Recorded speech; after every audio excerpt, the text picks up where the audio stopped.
Finn and the Intergalactic Lunch Box, a First Chapter Friday read aloud and author interview video with Amanda Zieba, the word nerd, and author Michael Buckley.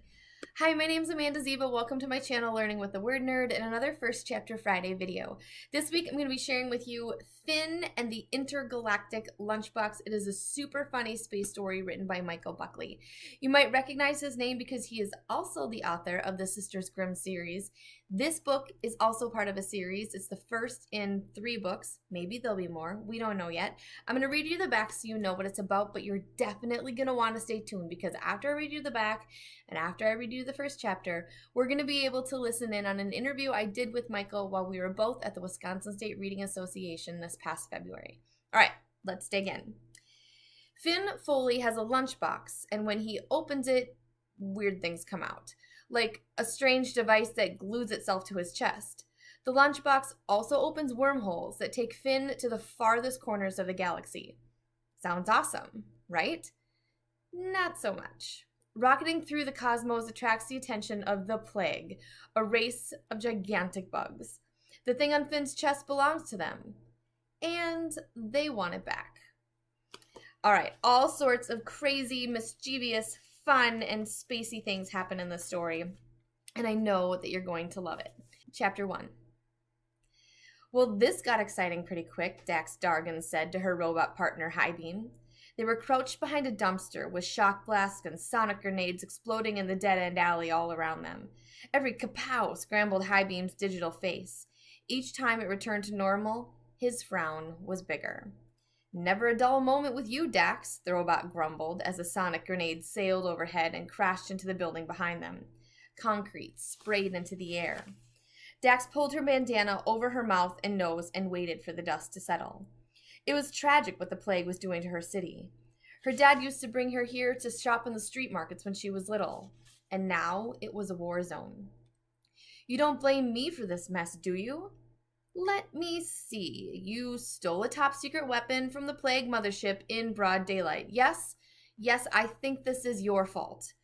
I didn't have a choice, big guy. You heard what those guards were saying about this thing. Dax wriggled out of her pack and dug around inside it until she found the object at the center of all the excitement. It was no bigger than a sheet of paper, thick and made from a hard, transparent substance. Inside, circuitry and lights blinked and zipped around like snow bees. Dax had seen a lot of odd things since joining the Resistance, but nothing like this. They call it a wormhole generator, Highbeam grumbled, and it sounds like trouble. They also said it could break the back of the Resistance. The Plague could send troops anywhere in a flash without warning. We couldn't defend ourselves, Dax said. Well, a heads up would have been nice, Highbeam said, or maybe a discussion about a plan and escape route. They've got us pinned down in this alley. Aw, buddy, you sound like one of those boring old robots that putter around the park, Dax said. We're spies. This is part of the job description. What happened to Highbeam Silverman, who always was ready for adventure? I'm not old, but I would like to be someday. Unfortunately, my kid partner keeps getting us into trouble. He fired a couple of shots from his hand cannon before ducking back down. Don't call me a kid, Dax hissed, rising to spray the alley with her shocker. I'm gonna be 13 soon. In a year and 2 months, and that's looking less and less likely. You notice the bright yellow warnings painted on all the sides of this dumpster we're using as a shield, right? Dax focused on the words and gasped. This thing is full of fusion waste? Who would just leave this in the street? Probably some scavenger trying to sell it. One lucky shot from those soldiers, and we're all going sky high. Attention, blue-skinned criminal and robot sidekick. A commanding voice at the other end of the alley silenced the shooting. Sidekick? Highbeam cried. I'm not a sidekick. My name is Major Sin Craven of the Plague High Guard. You have stolen property that belongs to the Armada. We have you surrounded. You cannot escape. I urge you to use your tiny, primitive brains and surrender. If you cooperate, I offer a rare act of mercy. This ought to be good, Dax whispered to Highbeam. She cupped her hand and shouted, We're listening! Your deaths will be quick. When my people lay their eggs inside your body, you will not suffer. Our offspring will grow inside you, feasting on your internal meats. Once they are strong enough, they will claw their way out of your corpse and join our ranks. How is it merciful? Dax shouted. We prefer to lay our eggs inside of a living person and keep them that way until our hoppers hatch, Craven explained. Highbeam cringed. I'm gonna need some time to think about it, Dax yelled.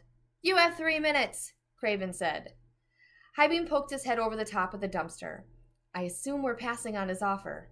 I count 10 soldiers, but I'm sure there are more on the way, he reported. Here's the plan. I'm going to go out there and break some heads. While they're bleeding all over the street, you take the gizmo and make a run for it. Got it? Good. Demolition mode. A yellow warning light on the robot's chest flashed, and Highbeam's head sank between his shoulders like he was an enormous steel turtle.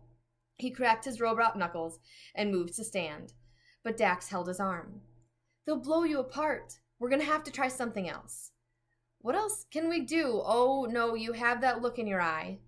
What look? She asked. The look you give me when we're about to do something dumb. Dax dismissed him with a wave of her hand, her attention already on the stolen weapon. Can you think of, can you link to this thing? Maybe there are some instructions buried inside. Highbeam's head returned to normal. His frown was even bigger, but he didn't argue. A low humming sound came out of his chest, and a moment later a bell chime told them that he had succeeded.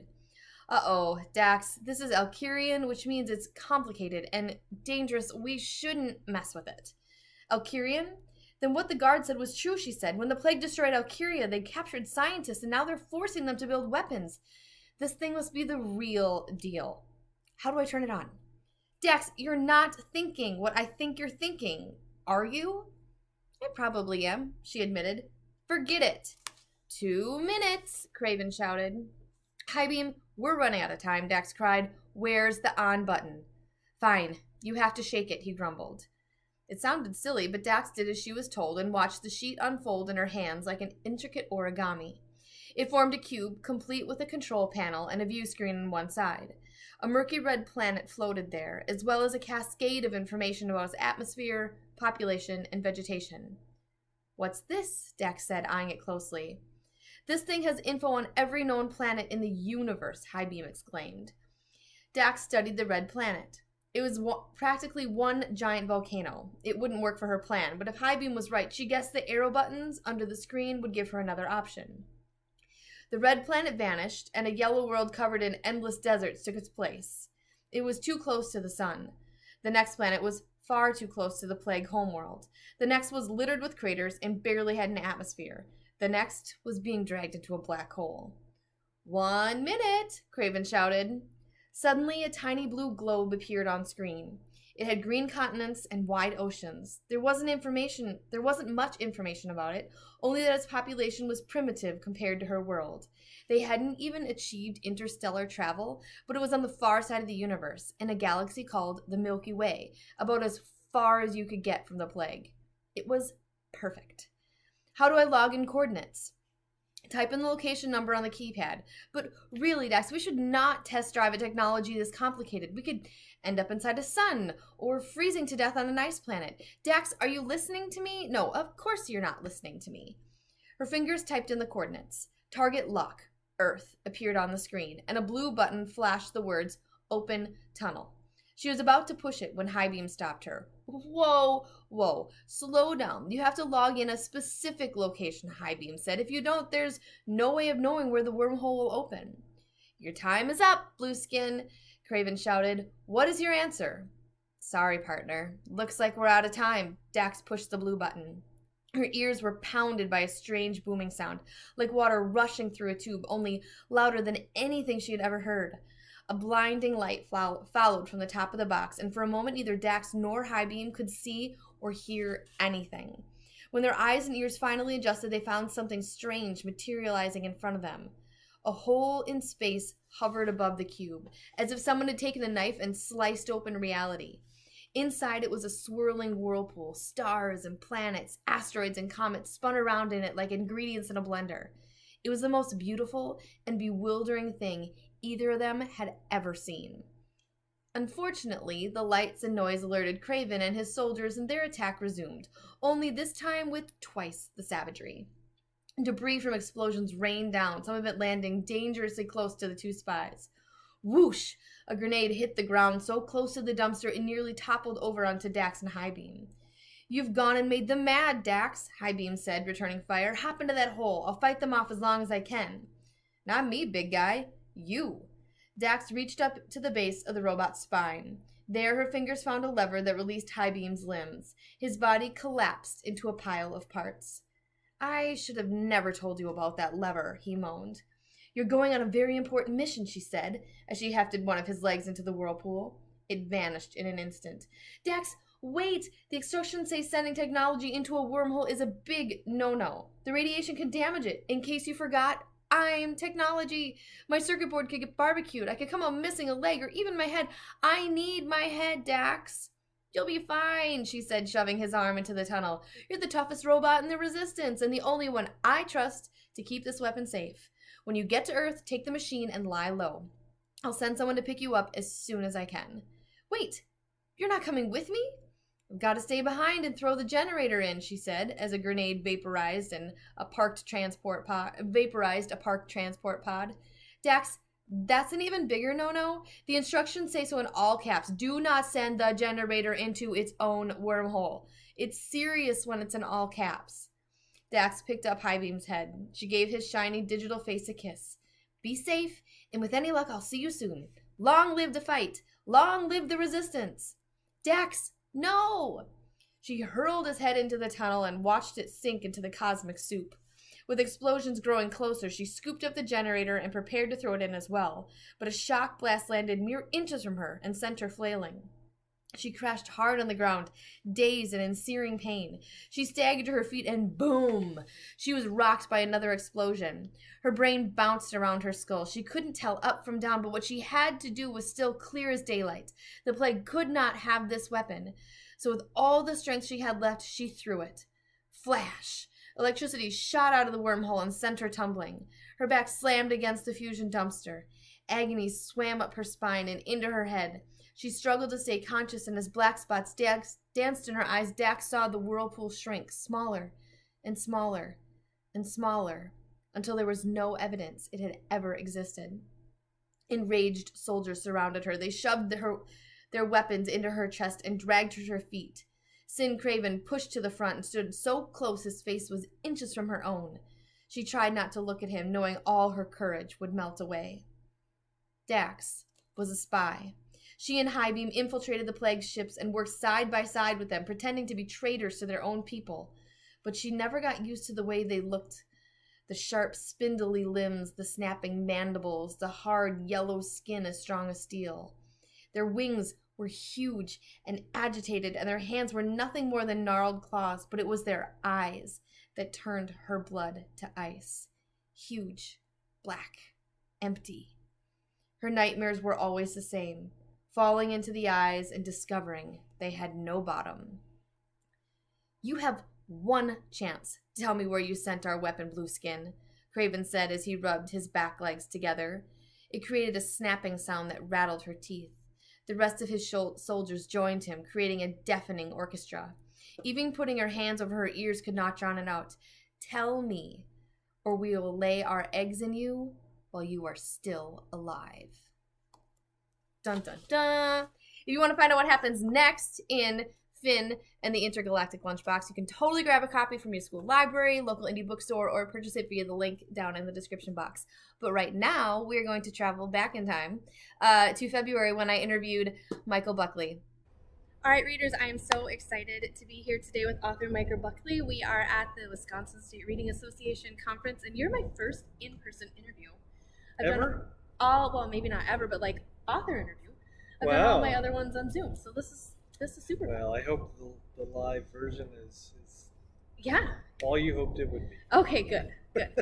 My first question for you is, can you please tell us the spark or the story seedling for Finn and the Intergalactic Lunch Box? What was the thing that got the story rolling? Well, the story, in essence, is about a boy who has a lunchbox. When he opens it, there's a wormhole inside to another galaxy. And he can use it to go anywhere in the universe that he wants to go. And I think the spark of it was that, growing up in my family, we didn't have a lot of money.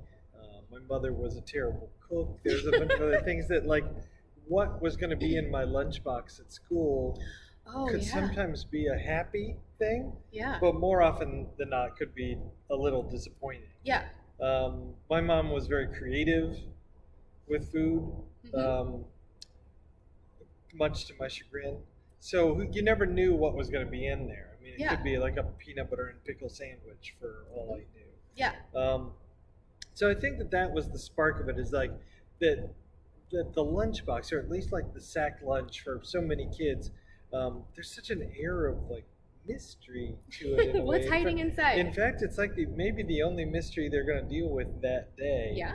And who knows what's in there, and like sometimes you get those moms and dads who pack fun little things. And, sometimes you get moms and dads who pack terrible things. Things. I put jokes in my son's lunch. Oh, that's sweet. I love that. Yeah, I don't write them. It's just a little card that I take from the box and put in. But I write a note on the back that's original. You know what? He's going to remember that forever. Yeah. And so I think the idea of just those happy surprises and sometimes those shocking surprises was really the spark of it. And the idea of being able to go anywhere in the universe with this, and also to have things come out of the lunchbox. Right.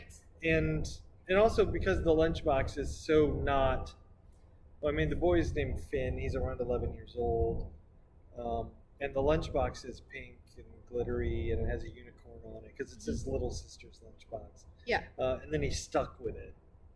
I always loved to have a character suffering something.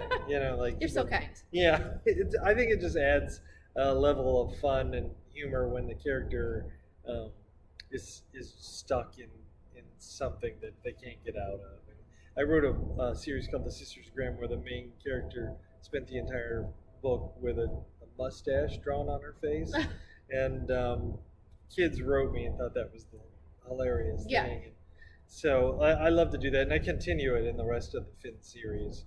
He's constantly having to do something. He's very uncomfortable. That's a great segue question, because I was curious, when did you know that you wanted this book to be a series? Was it always planned that way, or did you reach a point in writing the first book when you're like, oh, we need more of this?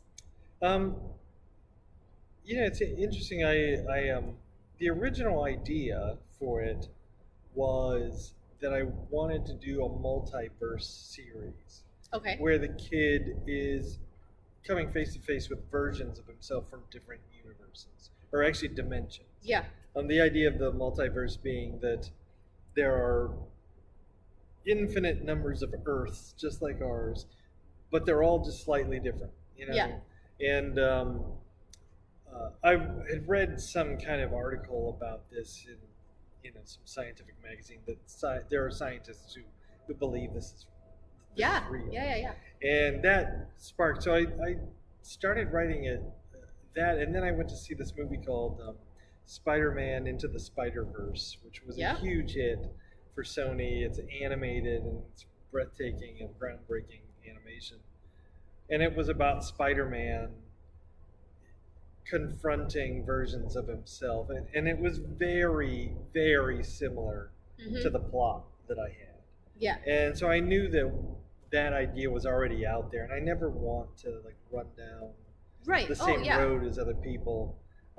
So I had to adapt it, and so that sparked the lunchbox idea, and then just the second one is called Finn in the Time Traveling Pajamas, and I think I had just read like The Hitchhiker's Guide to the Galaxy or something, and like this was really inspiring me with that. So the kid has a time machine, but they're like these really goofy, childish cowboy pajamas that he has to wear to use it. And, embarrassing, like the lunchbox. Yeah, which I think might have been inspired by a television series I loved when I was a kid called The Greatest American Hero. Do you know that? It's about a school teacher named Ralph who is in the desert. He's visited by aliens who give him a suit. Okay. And when he puts the suit on, it's ridiculous. It's skin tight. It's red. Like you can't hide in it. But it gives him superpowers, and they give him a book on how to use it. Yes. But he loses the book on the way home. Oh. So he has to figure out how to use the suit without any instructions. Okay. And that I loved that idea. Yeah. I think that's like a pitch perfect idea for a TV show. Yes. Yes. So I kind of borrowed a little bit yeah. from that. All the things that could go wrong. Yeah. Yeah. In a session earlier today, you were talking about how some projects are successful and some projects not so much. And I'm curious, how do you handle that? How do you bounce back from the projects that don't go as well as you want, and like have the courage to try again? What advice do you have on that? Well,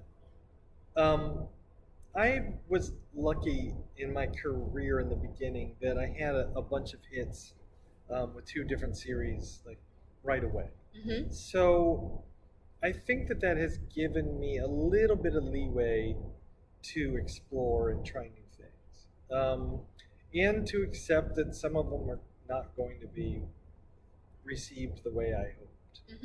Mm-hmm.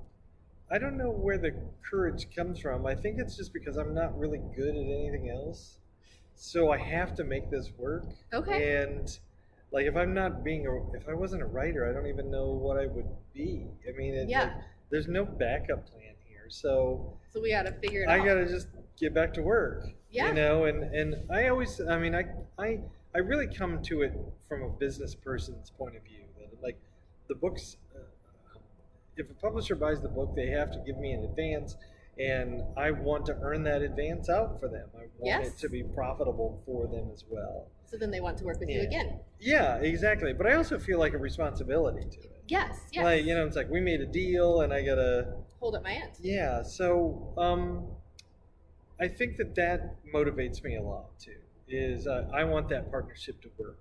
Mm-hmm.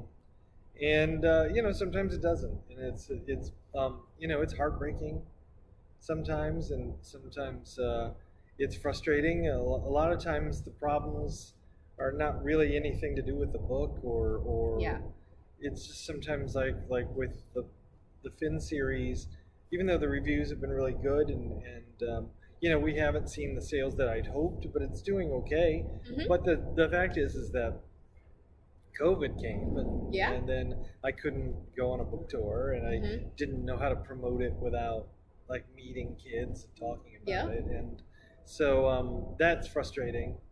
But that's just the nature of the business. I mean, I read this article the other day about Margaret Wise Brown, who wrote Goodnight Moon, and she wrote almost 100 books. Like, we only really know about 2 or 3 of them. Runaway Bunny. Yeah. She had lots of highs and lots of lows. And, you know, so you just have to look at it as like, this is, you know, it's one book at a time, and you know, collectively, hopefully they add up. Yeah. And then you're really writing a legacy rather than a bunch of books. Like, you're trying to create a career that can be examined through everything you've done. Yeah.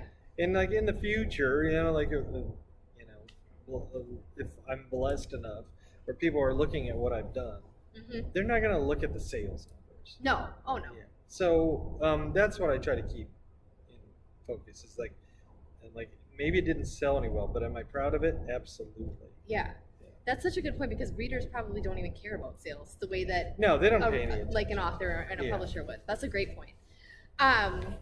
Humor is a really important part of your stories and the plot lines that you do, and I know that you've had that you started as a stand-up comedian. Yeah. And then those experiences filtered into writing. Can you talk about how maybe, you know, the idea of getting better as a writer is kind of a vague concept, but how maybe sometimes getting better at writing isn't really even about writing, about how there's other things that go into that? Well, I mean, in a lot of ways, it's like being a comedian. I mean, you're trying to create a voice, and you know, that the audience expects from you. The problem with me is I was never very good at like sticking with the voice. I kind of came into this. I don't have any training as a writer. I don't have an MFA. I didn't study. I mean, I studied journalism in college, but I don't know anything about writing fiction. And I think that because I know that about myself, I am constantly trying to get better. And so each project is an opportunity for me to be a better writer. and that means I have to get out of my safety zone. Like, honestly, I could write Sisters Grimm books forever, and people probably would want them. Yep. I mean, I get letters every single day where people are like, "Write another one." That's so cool. But it's the thing is just like I learned everything I could from that. Yep. At least the way it is right now, and so that's why you try the next series had a completely different voice to it, and then the next series was like for teenagers. So it's I'm constantly shifting and adapting and evolving what I'm doing because I want to get to a place where I'm doing the best work I can. And I feel like it's probably not great for my career to keep shifting gears, but I'm really not too worried about that. I'm more concerned about like getting to a place where I'm like, okay, this is as good as what my colleagues do. Yeah. Or like more about like the concept or than necessarily a brand. Right. Yeah, I'm like the branding part of this is terrible. I'm no good at it. So the best I can do is just put out the best work that I can and hope that the audience finds it. Yeah. You said earlier that you don't know what you would be if you weren't an author. Is your thing. What is your favorite thing about being an author? I think that it's like when you sit down and you don't feel like writing, and then you write something and you can't even believe where it came from. You don't know where that came from. Like when you read a book, the object of the writer is to surprise your audience. But what I like is when I surprise myself. Yeah. And something comes out that I didn't expect. I don't know where it came from. And to me that's exciting, and I get such a kick out of that. I'm like, I know that when I'm laughing out loud at what I'm writing, that I'm writing something really good. Yeah. And so, writing makes, for the most part, makes me very happy. Sometimes it's tough, but, if I'm giggling while I'm doing it, then, that's what better job could you have? Right. Totally. Book 3 in the Finn verse comes out soon. Yes. Can you tell us, are you working on anything else in addition to the Finn series right now, or what are you most excited about? Well, I've been doing a couple of stories for Audible called The Weirdies. The first one came out last year, and it's narrated by Kate Winslet. And Did you get to talk to her? I didn't. I did not get to talk to her, but she was very nice. She did promotion for it. Oh, cool. And she said some very nice things about me, and I was like, oh, this is, like, oh my gosh. I think that it's one of the most freeing and rewarding stories I've written, because I really did write it thinking nobody would print it. Or, it's really out there compared to the stuff that I've ever done, but I think it's the most like my real personality. It feels like I'm writing stand-up material as a story, and I don't get to do that. So I just finished the second one, and I'm writing a story that's actually not funny. Coming up next, called Lost and Found, about a boy who wakes up in the Grand Central Station, lost and found, and doesn't remember how he got there or who he is. Fascinating. I'm like, so I'm having fun with that. I'm like, there'll be humor in it, but it's not like, it's not the stuff that I build as do. humor. Yeah, I wanted to write a standalone book, and I wanted it to be dramatic. So this is just me trying to be a better writer again. Yeah, trying something different. Yeah. Well, if readers want to connect with you, how is the best way for them to do that, to find your books or social media or anything like that? Well, the social media that I use the most is Instagram, and my name is @WhatsUpBuckley, and I tend to respond to people much faster that way. Okay. It's an easier platform for me, and it's visual. So, like the other ones, I like Twitter. I mean, I'm on there, but Yeah. I'm on all of them. Yeah. I guess, but I would say Instagram is my favorite. That's probably the best way to do it. And I have this website where you can send me, questions and Okay. stuff. That's Michael Buckley Writes. All right. I'll be sure to put the links Yeah. in the description box. So Yeah. thank you so much for your time and for I had your a great great time. books. And we'll be looking forward to that next Finn book. All right, thanks. To continue reading Finn and the Intergalactic Lunch Box, check out a copy from your school library, purchase one from a local indie bookstore, or grab it via the link in the description box below. Then be sure to check out the rest of the First Chapter Friday videos I have in this playlist, and especially all of the other author interview videos I have waiting for you. Don't forget to like and subscribe, and I'll see you here again next time on Learning with the Word Nerd. Happy reading!